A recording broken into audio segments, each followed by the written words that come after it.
할렐루야. 오늘도 우리와 함께 하시는 하나님을 찬양합니다. 하나님의 동행하심이 여러분들의 삶에 늘 이어지기를 주님의 이름으로 축복합니다. 교회의 절기인 사순절이 지난주 수요일부터 시작이 되었습니다. 사순절, 한자어 그대로 풀어보면은 넉사자 열흘 순의 마디절, 그래서 말 그대로 40일을 지키는 절기라는 그런 의미가 되죠. 이 사순절의 40일은요 부활절과 관련이 있습니다. 예수님의 고난을 묵상하고 동참하다가 부활절을 맞는 절기인데요, 부활절을 앞둔 주일을 뺀 40일의 기간을 말합니다.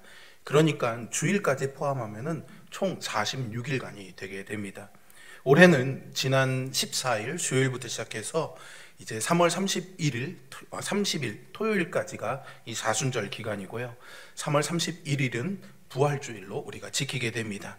이 40일간 금식과 특별기도 그리고 경건의 훈련 기간으로 삼는 것이 일반적입니다. 우리 교회도 이 사순절 캠페인을 매년 진행해 오고 있습니다. 그래서 지난 주간에 여러분들께 성경 통독 읽기표를 나눠드렸고요, 또 사순절 묵상집도 배부해 드렸습니다.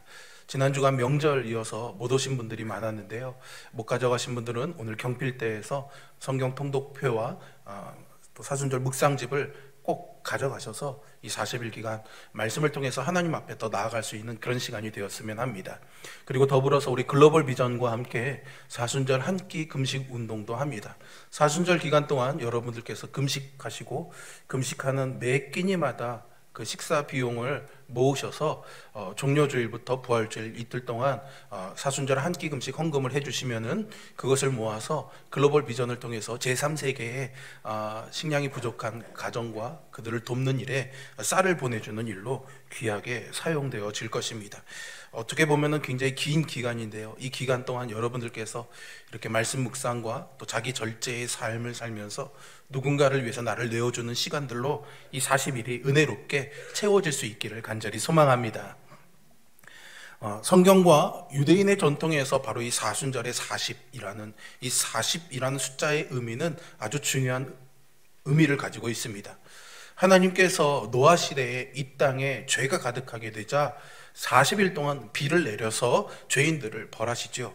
또한 모세는요, 십계명을 받기 위해 40일 동안 시내산에서 단식하면서 지냈고요, 이스라엘은 약속의 땅에 들어가기 위해서 광야에서 40년의 유랑 생활을 하게 됩니다. 엘리야 선지자도요, 호렙산에서 하나님을 만나기 위해 천사가 가져다주는 음식을 먹으면서 40일을 지나게 됩니다. 오늘 본문이지만 예수님께서도 공생의 사역을 시작하시기 전에 광야에서 40일간 금식하셨고요, 부활하신 후에 승천하시기까지도 40일 동안 이 땅에 머물면서 제자들과 함께 하셨습니다. 이렇게 40이라는 숫자는 성경에 자주 등장합니다. 그리고 성경에서 중대한 사건을 앞두고 준비하는 기간을 상징하고요, 참회와 속죄를 하고 하나님을 만나기 위해 필요한 준비 기간을 상징하는 숫자입니다. 또한 기독교인들이 고난과 역경을 극복하고 승리하는 기간을 뜻하기도 합니다. 그러므로 우리 그리스도인들에게 가장 중요한 사건인 이 부활을 제대로 맞이하고자 마음을 준비하는 기간을 40일로 정한 것은 나름대로 성경적인 의미가 있다 말할 수 있습니다. 그렇다면 이 사순절을 어떻게 지키는 것이 가장 좋을까요? 오늘 이 사순절 절기를 시작하는 첫 주일을 보내면서 예수님께서 광야에서 유혹받으신 사건을 통해 우리가 해야 할 이 사순절 영적 여정에 대해서 생각해 보려고 합니다. 먼저 예수님께서요, 성령의 충만함을 입으시고 광야로 나가셔서 금식하셨다고 성경은 기록하고 있습니다. 또 예수님은 금식한 후에 마귀의 유혹까지 받으시죠. 사실 이 팔레스타인 지역의 광야는요, 거의 사막지대와 마찬가지입니다. 풀 한 포기조차, 물 한 모금조차 찾아보기 힘든 곳이 바로 광야이지요. 사람도 만나기 어렵고요, 낮에는 더위로 밤에는 추위로 고생하는 곳이 바로 팔레스타인 지역의 광야입니다. 왜 예수님께서 이런 광야로 나가셨을까요? 생명과 성장과 축복과는 반대되는 이런 거친들에 나가신 이유는 무엇일까요? 예수님께서 이보다 앞서서 세례 요한에게 세례를 받으시면서 이미 성령의 충만을 받으셨을 뿐만 아니라 하나님으로부터 사랑하는 아들이라는 그런 정식의 인증까지 받으시지 않았습니까? 그러니까 이제는 세상에 나가서 복음을 전하고 하나님의 사역을 시작하시기만 하면 되었습니다. 하지만 예수님은 하나님 나라의 사역을 시작하시기 전에 의도적으로 광야에 나가서 금식을 하셨습니다. 이것은 예수님의 철저한 영적 훈련을 의미합니다. 광야라는 곳은 자신과 하나님 외에는 누구도 찾아볼 수 없는 곳입니다. 철저한 고독과 내적인 싸움을 통해서 다시 세상으로 나아가는 곳이죠. 예수님은 이 광야에서 영적 훈련을 기꺼이 감당하셨습니다. 이런 영적 훈련 과정 중에 겪는 세 가지 유혹 이야기는 하루아침에 이루어진 그런 사건이 아닙니다. 그것은 예수님께서 이제 세상을 구할 메시아로서 하나님의 아들로서 이전의 유대교와는 전혀 다른 참 종교의 창시자로서 세상에 나아가시기 전에 내적으로 가졌던 고민을 의미하는 거죠. 더 나아가서 예수님이 평생토록 가졌던 인간적인 고민을 의미하기도 합니다. 예수님도요, 우리 다른 인간들과 마찬가지로 똑같은 삶의 유혹에 직면했습니다. 하지만 다른 점은 예수님께서 이 유혹을 보기 좋게 물리치셨다라는 것이죠.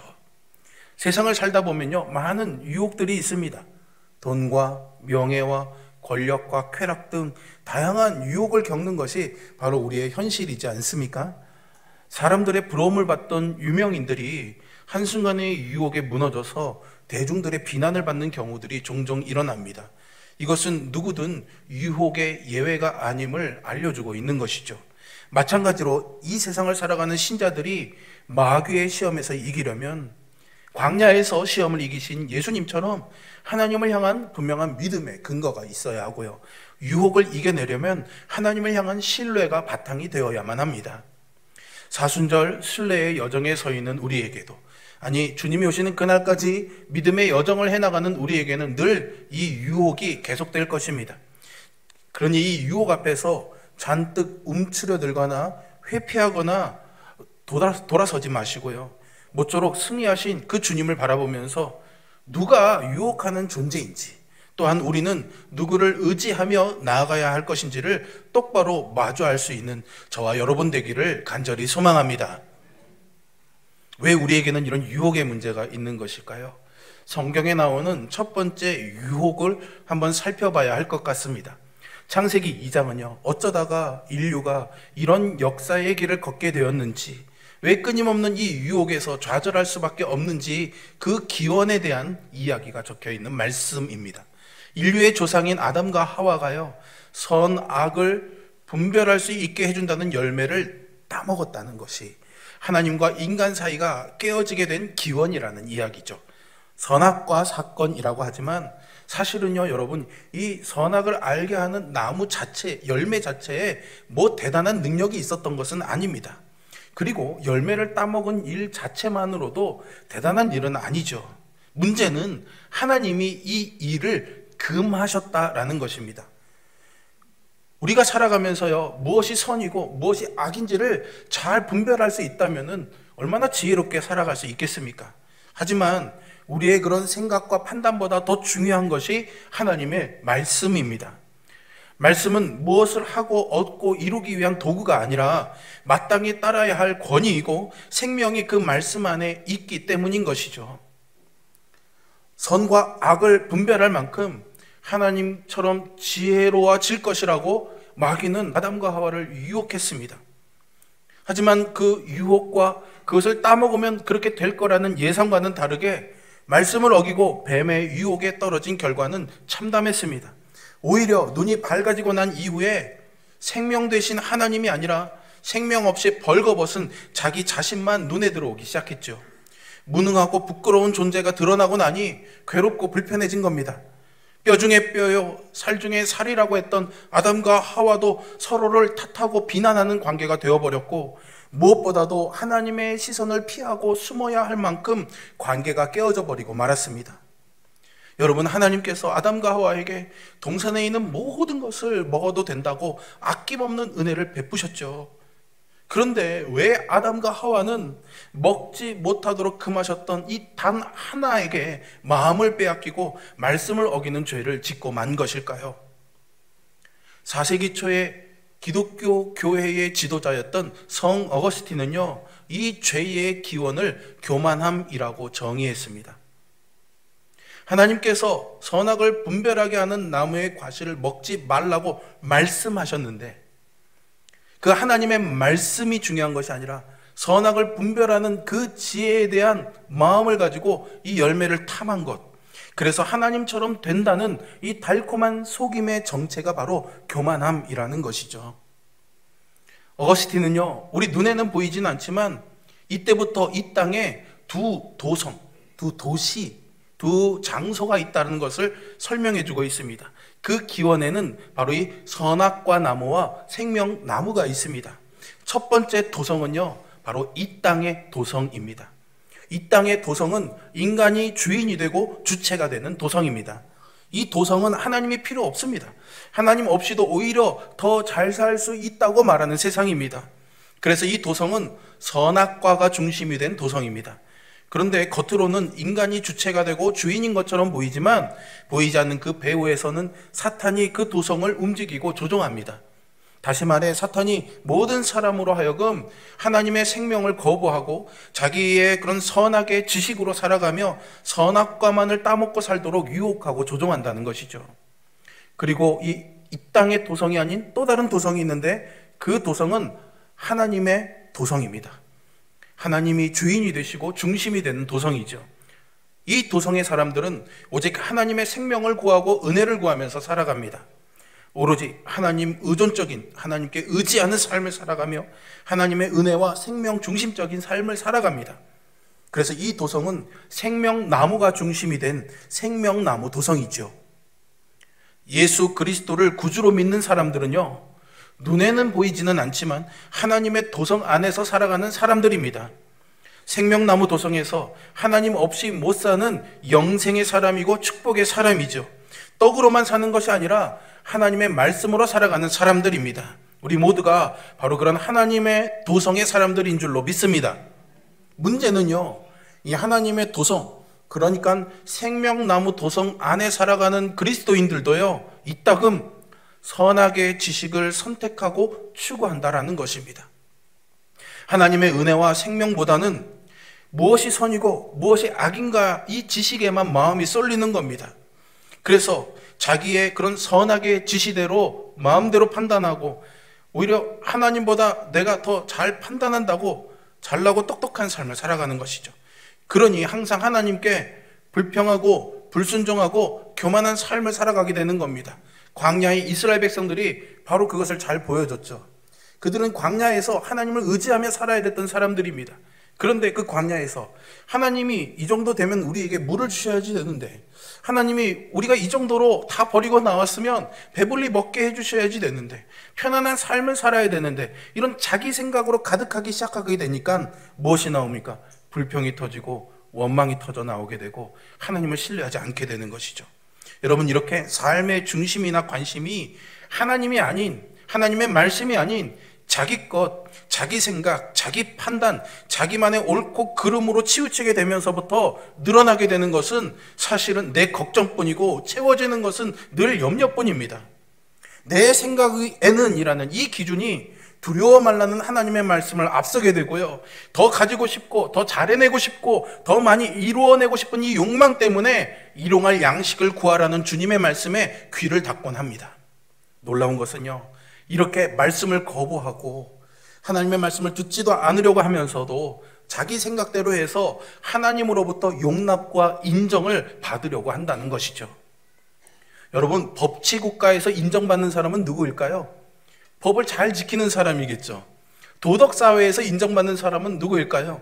도덕적인 말과 태도를 가지고 있는 사람, 이 도덕적인 인간이 인정을 받습니다.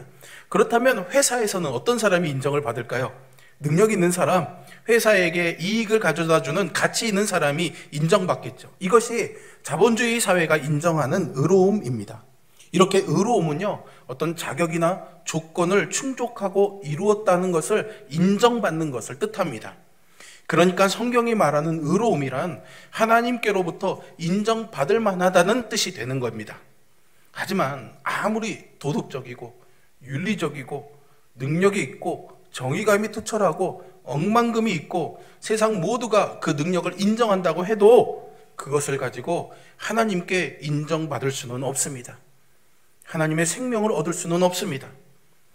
하다못해 우리는 왜 내가 죽지 않고 지금 살아있는 것인지, 하나님께 내게 왜 생명을 주셨는지조차 설명할 수가 없지 않습니까? 구원을 얻고 생명을 얻는 것은 우리 자신의 조건과 능력이 아니라 전적으로 하나님의 자비하심에 달려있을 뿐입니다. 우리에게는요, 사실상 하나님께로부터 생명을 얻을 만한 의로움이란 없습니다. 그런데도요, 우리는 늘 믿음이나 구원마저도 자기 중심으로 생각하고 판단해 왔습니다. 그래서 저 사람은 믿음이 참 좋아, 그 사람은 믿음이 없어, 나는 하나님의 은혜 받을 자격이 없어 라는 이런 판단을 하죠. 나는 구원받았는지 안 받았는지 하는 그 확신의 근거도 모두가 다 자기 생각, 자기 확신뿐입니다. 내 생각을 기준으로 이만큼 하면 하나님께서 인정해 주실 거라고 착각하는 겁니다. 하지만 언제나 우리의 믿음도 우리의 구원도 모든 것이 전적인 하나님의 은총과 자비하심에 달려 있을 뿐이라는 것을 우리는 기억해야 됩니다. 하나님께서 어떤 조건이나 자격을 요구하신다고 하면 사실은 그 순간부터 우리가 구원받을 수 있는 가능성은 거의 전무하다고 볼 수 있습니다. 우리에게는 그런 자격이 전혀 없습니다. 그래서 바울도 빌립보서 2장 12절에서요 이렇게 말합니다. 그러므로 사랑하는 여러분이 언제나 순종한 것처럼 내가 함께 있을 때뿐만 아니라 지금과 같이 내가 없을 때에도 더욱더 순종하여서 두렵고 떨리는 마음으로 자기의 구원을 이루어 나가십시오 라고 권면하죠. 그런데도 우리는 믿음조차도 내가 해내고 이룰 수 있는 그런 수준의 업적 같은 것으로 생각해 온 탓에 자꾸만 겨자씨 한 알보다 더 큰 믿음을 소유해 보겠다고 애를 씁니다. 하지만 믿으려 한다는 것은요, 뒤집어서 생각해 보면 믿지 못하고 있다는 것의 반증일 뿐입니다. 믿지 못하고 있으니 더 불안하니 더 믿어보려고 몸부림치는 것이죠. 이런 식의 신앙은요, 마치 선악과를 따먹고 하나님의 낯을 피해 숨어든 아담과 하와처럼 오히려 하나님께로부터 벌어질까 봐 두려워하게 만듭니다. 구원하시는 하나님에 대한 철저한 이 자기 오해가 어떻게 해서든 하나님께 인정을 받아내려는 신앙적인 피곤함으로 우리를 빠져들게 만드는 것이죠. 그래서 열심을 내면 낼수록 구원에 이르지 못할 수도 있다는 이 정죄감에 짓눌리거나 나는 저 사람보다 더 인정받을 만하다는 교만함에 취해버리곤 합니다. 스스로 구원에 합당한 증거와 조건을 이루어내고 그것을 통해서 하나님께 인정받으려는 어리석음이고요, 믿음과 구원의 근거를 자기 자신 안에서 찾으려는 오만함입니다. 믿어지든 믿어지지 않든 내 만족이나 확신과 관계없이 구원은 전적으로 하나님께 달려 있습니다. 하지만 이교도적인 종교 수준을 벗어나지 못했던 로마 교인들을 향해서 바울은 로마서 5장 18절에서 한 문장으로 이 복음의 내용을 정리해주고 있습니다. 그러니 한 사람의 범죄 행위 때문에 모든 사람이 유죄 판결을 받았는데 이제는 한 사람의 의로운 행위 때문에 모든 사람이 의롭다는 인정을 받아서 생명을 얻게 되었습니다 라고 말이죠. 여기에서 말하고 있는 한 사람이 누구입니까, 여러분? 바로 그리스도 예수이십니다. 그분의 죽으심과 부활을 통해서 이제 모든 사람들이 하나님께로부터 의롭다는 인정, 즉 하나님께로부터 용납되었다는 이신칭의의 복음인 것이죠. 아무리 종교적으로 노력하고 거룩을 훈련하며 믿음을 강하게 하는 어떤 조건이나 자격을 얻으려 하고 겉으로는 조금 더 거룩한 것처럼 보이고 흉내를 낸다고 해도 예수 믿기 전이나 믿은 후에 우리의 모습은요, 사실은 크게 달라진 것이 없어 보이지 않습니까? 예수를 믿어도 우리는 여전히 죽음을 피할 수 없고 험으로 떨어질 운명이라는 것은 변함이 없는 것 같습니다. 의로워졌다는 말씀보다는 오히려 죄와 죽음이 우리를 지배하고 있다는 것이 더 현실적으로 느껴집니다. 그러니 자꾸만 의로움을 얻을 조건이나 자격을 성취하려고 종교적인 열심에 매달릴 수밖에 없는 것이죠. 하지만 중요한 것은요, 하나님께서 의롭다고 인정해 주시기로 결정하셨다는 사실뿐입니다. 그래서 믿음으로 의롭게 되는 것입니다. 하나님께서 그렇게 결정하셨다. 하나님께서 그렇게 마음 먹으셨다. 자격 없는 나를 하나님의 자녀로 삼아주시기로 마음 먹고 결정하셨다. 이것을 믿는 것, 그것이 우리에게 의로움이라는 것입니다. 우리의 생각이나 기대나 평가가 아니라 그렇게 여겨주시겠다는 하나님의 말씀이 중요한 것이죠. 우리가 말씀을 쫓아 살아야 되는 이유는 여기에 있는 것입니다. 세상에서 어떻게 사는 것이 선이고 악인가를 분별하기 위해서가 아니라 그 말씀이 우리를 의롭게 하기 때문에 우리는 이 말씀을 붙잡고 살아가야 되는 것입니다. 오늘 본문은 바로 그 말씀을 붙잡는 신앙의 모습을 예수님이 본으로 보여주셨습니다. 오늘 본문에서 성령께서 공생애를 시작하셔야 되는 그리스도이신 예수를 처음으로 이끌어 가신 곳은 다름 아닌 광야였습니다. 그곳은 천국이 아닙니다. 오히려 그곳은 마귀가 하나님의 사람들을 시험하는 곳이죠. 그곳은 우리 모두가 살아가고 있는 땅이기도 합니다. 그렇기 때문에 이곳에 오셔서 마귀의 시험을 이겨내셔야만 똑같이 광야 같은 곳에서 마귀에게 시험받는 우리도 건져내 주실 수 있기 때문에 주님이 광야를 찾으셔야만 했던 것입니다. 마귀는 광야에 들어선 모든 사람들에게 하나님을 의지하는 자녀로서 살 것인지 마귀에게 굴복한 채 하나님 없이 살 것인지를 선택하라고 유혹합니다. 첫사람 아담을 넘어뜨려 온 인류를 무너뜨렸던 그 자신감 때문일까요? 그의 걸음은 거침이 없습니다. 하나님의 아들이신 예수께도 그는 이빨을 감추고 찾아왔습니다. 또 속여 넘어뜨리기 위해서지요. 마귀가 예수님께 던졌던 돌을 떡으로 만들라는 먹고 사는 생존의 문제와 성전에서 뛰어내리라는 자기 의의를 드러내라는 유혹, 그리고 하나님 모든 나라와 영광을 얻을 만큼 자기의 업적을 쌓으라는 이 유혹의 문제는 오늘 우리가 직면하고 있는 문제들이기도 합니다. 그것이 있어야만 살 것 같고 그것이 없으면 죽을 것처럼 짓누르는 이 치명적인 유혹에서 자유로울 수 있는 사람은 역사 이래 단 한 사람도 없습니다. 하지만 주님은요, 성경에 기록하기를, 하나님이 말씀하시기를 이라는 이 짧은 말씀으로 마귀의 모든 시험을 무력화하셨습니다. 구구절절하게 설명하거나 변명하거나 싸우려고 하지 않으셨습니다. 세상에서는 남들은 이라는 이 구실이나 심지어는 자신의 생각조차 근거가 아니었습니다. 시험의 순간에 주님은 말씀을 붙잡으셨습니다. 그렇게 십자가에서 죽고 부활하시는 그 순간까지 그분의 생애 전부가 하나님의 말씀을 붙잡는, 하나님의 말씀에 자신을 일치시키는 그런 삶을 살아가셨습니다. 그래서 주님을 살아계신 하나님의 말씀이라고 하는 것입니다. 본문 11절을 보십시오. 이에 마귀는 예수를 떠나고 천사들이 나와서 수종드니라 말씀합니다. 하나님의 말씀이 내 생각보다 권위가 있고 내 선택과 삶을 이끌어가는 말씀으로 선포되고 외쳐지는 그 장소에서 시험과 유혹은 다 떠나가고 마귀는 떠나가는 법임을 믿으시길 바랍니다. 하지만 여전히 우리는 이 말씀에 대한 믿음이 부족함을 느낍니다. 한순간에 두려움에 떨어지기도 하고요, 아무리 생각해도 뭔가 틀린 것 같기도 하고요, 하나님이 나를 버리시는 것은 아닐까 불안하고 초조해하기도 합니다.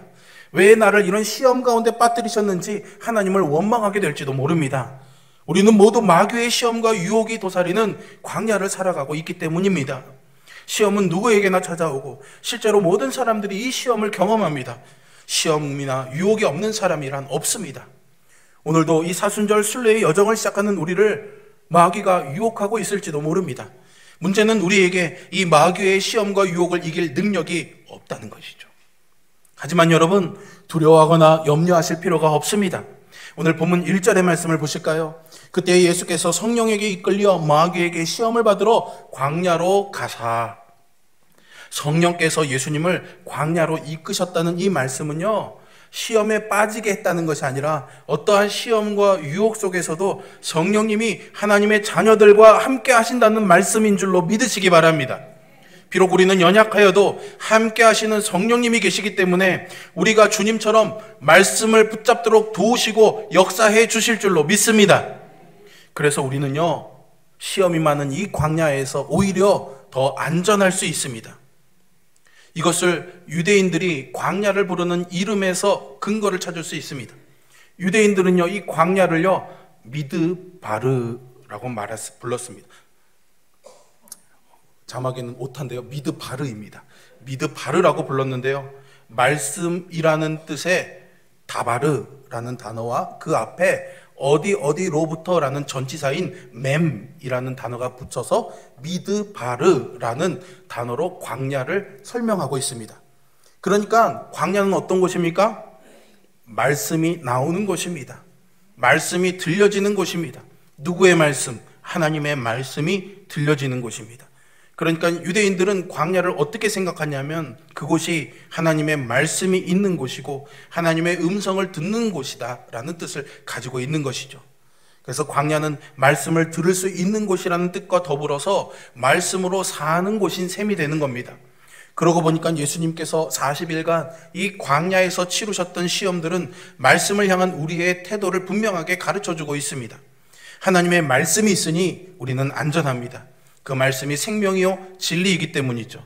말씀은 우리를 마귀의 유혹과 시험에서 능히 지켜주실 것입니다. 광야가 어떤 곳입니까? 사방을 구별할 수 없고 먹을 것을 찾아 길을 찾아 헤매다가 쉽게 죽을 수도 있고 악마에게 휘둘리다가 죽을 수 있는 땅입니다.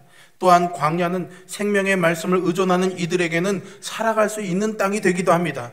하나님의 말씀만 있다면 살아갈 수 있다는 것을 유대인들이 40년 광야 생활에서 보여주었고 오늘 이 광야 40일의 금식 기간에 주님께서 우리에게 이것을 입증해 주셨습니다. 왜 내 인생은 이렇게 거칠고 투박하고 힘겨운지, 왜 이런 시험과 유혹에 내몰리게 되는지 원망과 불평이 나오지 않으십니까? 하지만 여러분, 오히려 내가 그리스도인이니까 이 광야에서 살아갈 수 있다는 것을 이 말씀을 통해 꼭 붙잡으시기를 바랍니다. 시험과 유혹이 찔러오는 광야이니까 우리는 더욱 말씀의 의지에 살아가야 합니다. 형편이나 상황, 세상의 평가나 내 생각이 아닌 주님의 말씀을 근거로 살아가면서 오히려 우리는 하나님의 자녀로서 빛을 드러낼 수 있을 것입니다. 하지만 기억하십시오. 그 길은 악마의 달콤한 유혹을 뿌리쳐야 갈 수 있는 길이고 사람들의 외면과 세상의 조롱을 삼켜내야만 갈 수 있습니다. 자기 사랑과 자기 연민 대신에 그리스도에게 내 삶의 운명을 거는 자들만이 생명을 얻을 수가 있는 곳입니다. 우리는 여전히 죄인입니다. 그 죄로 인한 우리의 속성도 여전히 우리 안에서 불쑥불쑥 튀어나옵니다. 여전히 죽음에 짓눌려 있고 유혹과 시험이 찾아올 때마다 무너질 만큼 연약한 것도 사실입니다. 늘 죄의 지배에 내몰리고 죽음의 위협에 떨어지게 될지도 모릅니다. 마귀는 너는 하나님으로부터 인정받을 만한 자격도 조건도 없는 불의한 자라고 우리를 비난해 올 것입니다. 하지만 애써 나는 그렇지 않다고 부인하려거나 그럴듯해 보이려고 굳이 그것을 감싸고 포장할 필요가 없습니다. 왜요? 우리가 그럴지라도 하나님이 우리를 의롭다 인정해 주셨기 때문입니다. 주님이 십자가의 보혈로 거기에 도장을 콱 찍으셨기 때문입니다. 이 길 외에는 다른 길은 없습니다.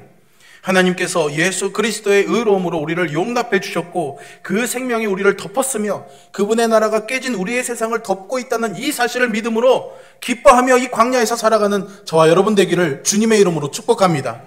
이것이 우리의 최선입니다. 죽음의 땅을 지날지라도 그곳으로 이끄시는 성령님이 여러분과 함께 하십니다.